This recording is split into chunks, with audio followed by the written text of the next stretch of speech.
I had to cut the game off. I couldn't watch that sabotage job by Jamahl Moseley anymore. Like, It's an 18-point lead. he had an 18, I think maybe 19-point lead at the end of the second quarter. You shouldn't lose the game. I don't care if you're home or away. That's on the coach. If you grew up playing basketball, watched plenty enough basketball, or have gotten to the level to be an NBA head coach, you should be able to notice when a team is trying to press you. The last 2 minutes of the half, Jamahl Moseley has 3 bigs in there and 2 semi-guards that don't really handle the ball that much. Put your point guards in, you have a lead. You got Paolo Banchero trying to bring the ball up full court, they're pressing him and getting steals. Or Paolo's so tired of trying to get the ball up that he just takes an ill-advised 3. This is on Jamahl Moseley, man. I don't care what playoff strategy you came into this game with. You have to know your personnel. You have to know your personnel, bro. Wendell Carter is not a center. He's just a big dude that stands there and lets everybody come into his space and get easy layups. And every so often, he'll hit a nice 3-pointer. Every so often. He's pointless. He's a waste of space. He doesn't get rebounds hardly. He just stands there and then takes punishment, and he doesn't block shots. So how about put in Batazde? He's athletic. He can block shots, and he can shoot a little bit. He's good around the rim. Half the dudes that were centers, supposed center or big men, were bringing the ball up or shooting threes. I don't know how many times they got the ball low in the block and then passed the ball back out. Or got the ball in the fast break and then just passed the ball out instead of turning around and dunk it or try to get a layup or a foul or something like that. You're 6'10", 6'11", why? You have Markelle Fultz and Cole Anthony on the bench. Could have easily brought them in the game with a 15-point lead. They were already stretching out the lead, but for whatever reason, you decide you want to sit them right before the half. And what happens? You lose the lead. Because you got bigs trying to bring the ball up. Why do you have 4, 6'10" dudes in the game trying to play point guard? That makes no sense. Are you trying to win or are you not? It doesn't matter what game plan you came in with. There is no loyalty on a team that hasn't been in the playoffs in 4 years. Like minute-wise. You look like a fool because you let them lose with an 18, 19-point lead.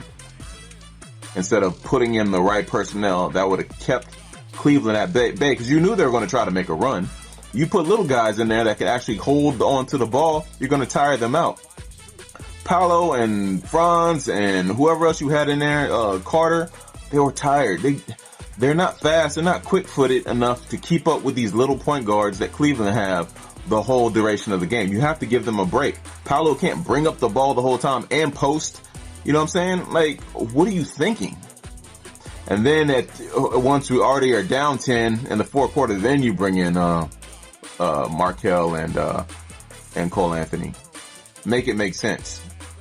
Make it make sense. Jamahl Moseley is a good guy. And I think he's a good coach. But something, I don't know. I don't know what it is. I don't want to say he's not smart because I know he's smart. Maybe it's a loyalty thing.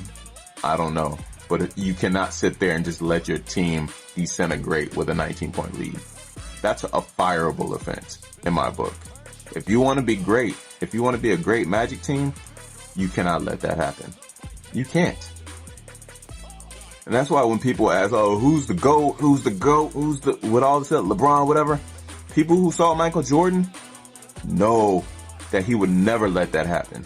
You see these dumb shots these guys are taking? He would be in their face. What are you doing as a coach to quell like these runs and everything? You did nothing. I want winners. Watching an NBA level coach sit there and let his team implode when the easy answer is put somebody in the ball game that can handle the ball, handle the rock, and slow these guys down. And you don't make that move? Or when the Carter's out there stinking up the court, let's put a guy who actually can block somebody's shot. You got him right here on the bench. He started 30-something games for you. Throw him in the game. Whose feelings are you going to hurt? Now you look stupid. And like, I'm sorry, like, it's fireable to me, bro.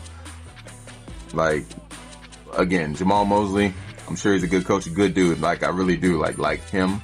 But like, you can't do stuff like that.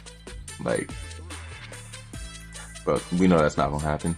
So I guess we're just going to have to wait till next year and see if he decides that he wants to smarten up, because he just lost the game. I can't blame the players because you put them out there. You put 6'10" dudes to play point guards. When you got a dude bringing up ball up the court and he's leaning over and then looking around like this, he shouldn't be bringing the ball up. Now with Spider Mitchell defending him, if the object is winning the game, then what happened today is a fireable offense, because he did everything to lose the game. And it may sound irrational, but it isn't. That tells me that you really ain't in this business to win. You just talking a good game. Yes, Jamahl Moseley, I'm talking about you. Because this whole young thing, all the Magic are young, like who on the Cavs exactly is like these old grizzled vets that are making a difference? Other than maybe Spider Mitchell, and he's not some like superstar vet that is coveted by every team. Sure, I'd love to have him on the Magic, don't get me wrong. Love to have him. But look who you have on your team. You have talent. You have #1 draft picks. Like, being too young, youth is just an excuse. The Magic weren't too young to win this series. They wouldn't have been too young to win the next series either. I honestly believe they could have gotten to the Eastern Conference Finals. I think they could have beat Boston, matchup-wise. This probably would have been the worst matchup for them because of the point guard situation. You can't let opportunities like these slide, because it could be another 4 years before we even see the playoffs again. You never know what happens. Paolo could go and be an alternate for the Olympics. Someone get in his ear, and next thing you know, he's out on his next contract. You never know what could happen. You know what I'm saying? So, as a fan, it's unforgivable.